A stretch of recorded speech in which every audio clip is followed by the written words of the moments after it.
नमस्कार विद्यार्थी मित्रांनो, आता सर्व प्री एक्झाम जवळपास संपल्या आहे। आयबीपीएस पीओ ची प्री सोडता, आरआरबी पीओ ची प्री झालेली आहे, आरआरबी क्लेरिकल ची प्री संपली, आयबीपीएस क्लेरिकल ची प्री रिसेंटली या शनिवारी संपली आहे आणि आता सगळ्यांना आतुरता लागली ती मेन्स एक्झामची। तर आता ज्या अपकमिंग मेन्स एक्झाम आहे, ज्या 29 सप्टेंबर असेल, 6 ऑक्टोबर असेल, 13 ऑक्टोबर असेल किंवा नोव्हेंबर मध्ये डिसेंबर मध्ये ज्या मेन्स एक्झाम असेल, तर पुढील 30 दिवसांमध्ये ह्या ज्या काही मेन्स येतात 29 सप्टेंबर, 6 ऑक्टोबर आणि 13 ऑक्टोबर, तर पुढील 30 दिवसांमध्ये या मेन्स एक्झाम साठी आता जनरल अवेअरनेसची तयारी कशा पद्धतीने केली पाहिजे ह्या सगळ्या गोष्टींवर आपण बोलणार आहे की पुढील 30 दिवसांसाठी खरंच सर जनरल अवेअरनेस कसं करावं, कशा पद्धतीने जनरल अवेअरनेसला प्रिपेअर करावं। असं तर होणार नाही लगेच लगेच सर मी 30 दिवसांमध्ये आता जीएची तयारी करतो, इथून मागे काहीच नव्हतं केलं तर फास्ट ट्रॅक मध्ये आपल्याला नॉर्मल जनरल अवेअरनेस करावं लागेल त्या केसमध्ये। पण मग मी अपेक्षा ठेवू शकत नाही की मला खूप जास्त मार्क पडतील। पण जे मुलं मागच्या 2-4 महिन्यापासून 6 महिन्यापासून जनरल अवेअरनेसची चांगली तयारी करताय त्यांनी शेवटच्या अराउंड या 30 दिवसांमध्ये काय केलं पाहिजे त्या गोष्टीवर आपण चर्चा करूया। बघा, सगळ्यात सुरुवातीच्या केसमध्ये विचार करा सर, इथे एक्झामच्या डेट्स मेन्शन केलेले आहे की या वेगवेगळ्या एक्झाम होणार आहे अराउंड 29 सप्टेंबरला आरआरबी पीओ ची मेन्स आहे, त्याच्यानंतर सोबत विचार केला आरआरबी क्लेरिकलची मेन्स 6 ऑक्टोबरला आहे, त्याच्यानंतर आयबीपीएस क्लेरिकलची मेन्स लगेच 13 ऑक्टोबरला आहे। म्हणजे प्रत्येक वीकेंड 29 सप्टेंबर, 6 ऑक्टोबर आणि 13 ऑक्टोबर या अराउंड जवळपास आपण विचार केला तर 13-14 दिवसांमध्ये 3 वेगवेगळ्या मेन्सची एक्झाम आहे। आणि त्याच्यानंतर मग नोव्हेंबरच्या एंडला आणि डिसेंबरच्या सुरुवातीला एकामागे एक दिवस 30 नोव्हेंबर आणि 1 डिसेंबर हे एकामागे एक दिवस ह्या 2 एक्झाम आपल्याला पाहायला भेटतील।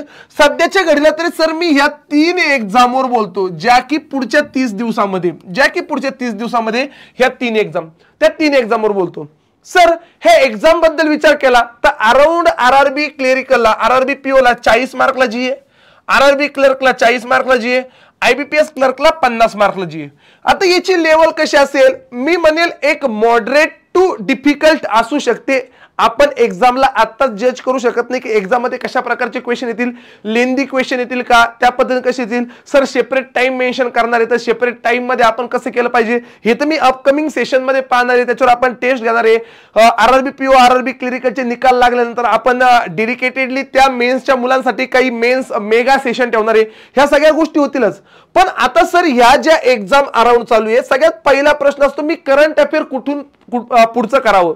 तर सेफ साईडला मी तुम्हाला सांगेल एप्रिल, त्याच्यानंतर मे, त्याच्यानंतर जून, त्याच्यानंतर जुलै, त्याच्यानंतर ऑगस्ट, त्याच्यानंतर सप्टेंबर ह्या 6 महिन्यांचं करंट अफेअर करावं। सर 29 सप्टेंबरला मी एक डाऊट तुमच्या मनातला सांगणार आहे। सर अराउंड 29 सप्टेंबरला एक्झाम आहे, सप्टेंबरचं 15 सप्टेंबर पर्यंतचं करंट अफेअर विचार जाईल का? मी म्हणेल नाही। 20, 22, 24, 25 सप्टेंबर पर्यंतचं करंट अफेअर विचारलं जातं, हा मागच्या वर्षीचा अनुभव सांगतो। म्हणून सर मला करंट अफेअर करत असताना या 6 महिन्यांचं करंट अफेअर करायचंय, पण माझा मेजर फोकस हा जुलै, ऑगस्ट आणि सप्टेंबरवर असला पाहिजे, कारण 70 to 80% पेपर ह्या 3 महिन्यांवर डिझाईन होतो।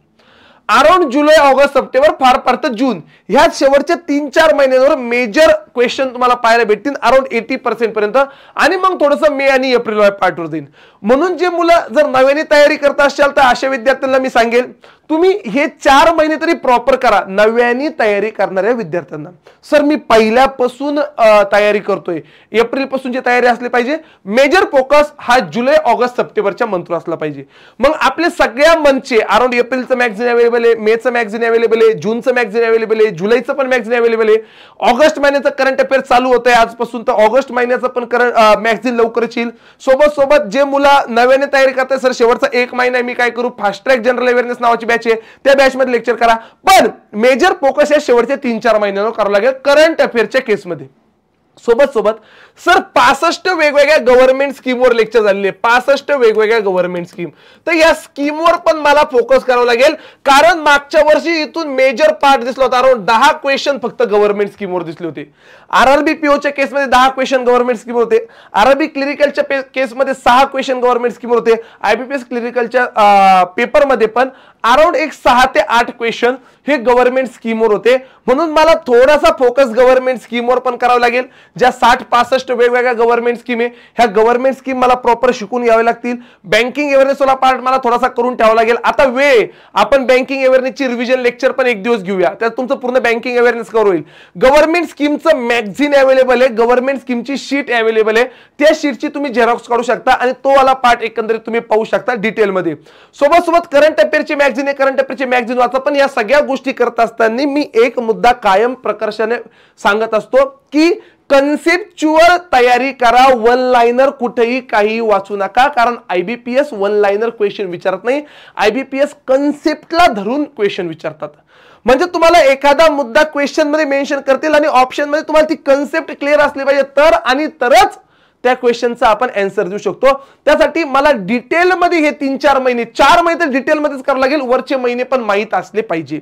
सोबत बजेट 23 जुलै झालेले आहे. बजेट अतिशय महत्वाचं आहे. बजेट पाहिलं नसेल किंवा पाहिलं असेल तरी डबल पहा, बजेटवरून 100% क्वेश्चन दिसेल. बजेट कन्फर्म बघा. सर मुद्दा नंबर 2, बजेट नंतर ऑलिम्पिक रिसेंटली झालेले, ऑलिम्पिक मला पाहावं लागेल. मिनिस्ट्री झालेल्या बदललेल्या रिसेंटली रिशफल झालेल्या, मला मिनिस्ट्री पण बघावं लागतील. ह्या सगळ्या गोष्टीवर मला तयारी करावी लागेल, तिथून क्वेश्चन आपल्याला जास्तीत जास्त पाहायला भेटतील. म्हणून सर मला करंट अफेअर करायचंय, करत असताना माझा मेजर फोकस हा जून जुलै ऑगस्ट सप्टेंबर असला पाहिजे. मेजर फोकस हा जून जुलै ऑगस्ट सप्टेंबर असला पाहिजे. गव्हर्नमेंट स्कीम वाला पार्ट मला चांगला करून ठेवायचा आहे. सोबत बँकिंग अवेअरनेसचा स्टॅटिक वाला पार्ट, त्याची रिव्हिजन सेशन असेल ते रिव्हिजन सेशन मला करून ठेवायचे.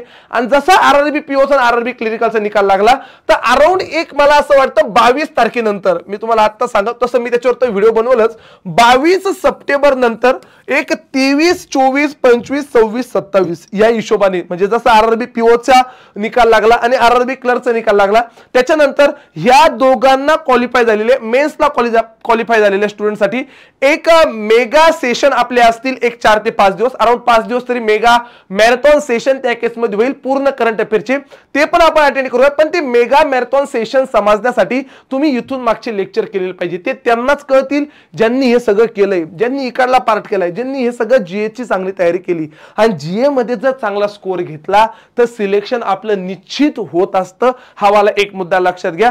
तर या पद्धतीने आपल्याला आता आपला पूर्ण फोकस जनरल अवेअरनेसवर शिफ्ट करायचा आहे. आतापर्यंत आपला फोकस हा क्वांट रिझनिंग इंग्लिशवर होता, तो अजूनही असला पाहिजे. पण थोडंसं जीए ला मला वेळ वाढवावा लागेल, थोडासा जीएच्या केसमध्ये मला वेळ द्यावा लागेल. आणि या हिशोबाने ज्या एक्झाम आपल्याला लाईनअप दिसत आहेत तर ह्या एक्झामवर आपल्याला मेजर फोकस करावा लागेल. सोबत आयडीबीआयची एक्झाम पण जे नव्याने तयारी करताय अशा मुलांना मी सांगू इच्छितो, आयडीबीआय ज्युनियर असिस्टंट मॅनेजर आणि आयडीबीआय एक्झिक्युटिव्हची पण एक्झाम 1 डिसेंबरला लाईनअप आहे. आयडीबीआय जेएम ची ऍड लवकरच येईल. रिसेंटलीच्या भेटलेल्या माहितीनुसार एक्झिक्युटिव्हची पण आयडीबीआय एक्झिक्युटिव्हची पण ऍड येणार आहे. मग तो पण पेपर 1 डिसेंबरला होऊ शकतो. तर हे पण एक मेजर अपॉर्च्युनिटीज आहे नवीन तयारी करणाऱ्या विद्यार्थ्यांसाठी. आयडीबीआय ज्युनियर असिस्टंट मॅनेजर असेल किंवा आयडीबीआय एक्झिक्युटिव्ह वाला पार्ट असेल तर याची तयारी करू, कारण याच्याच आदल्या दिवशी आयबीपीएस पीओची मेन्स आहे, दुसऱ्या दिवशी आयडीबीआय वाला पार्ट आहे. जसा आवाला स्लॉट आपला संपला तसं मग आपण इकडले ह्या खालच्या 2 एक्झामला टार्गेट करणार आहे. सध्या आपले एक्झाम असेल ह्या वरच्या 3 एक्झाम टार्गेट. तर चालेल, अशाच नवनवीन व्हिडिओज मध्ये आपण भेटूया.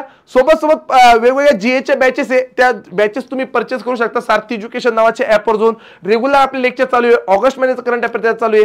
तसंच सारथी एज्युकेशनची नवीन full batch quant reasoning English general awareness agriculture 9 September पासून चालू होते दुपारी 12 वाजता. चलो, धन्यवाद.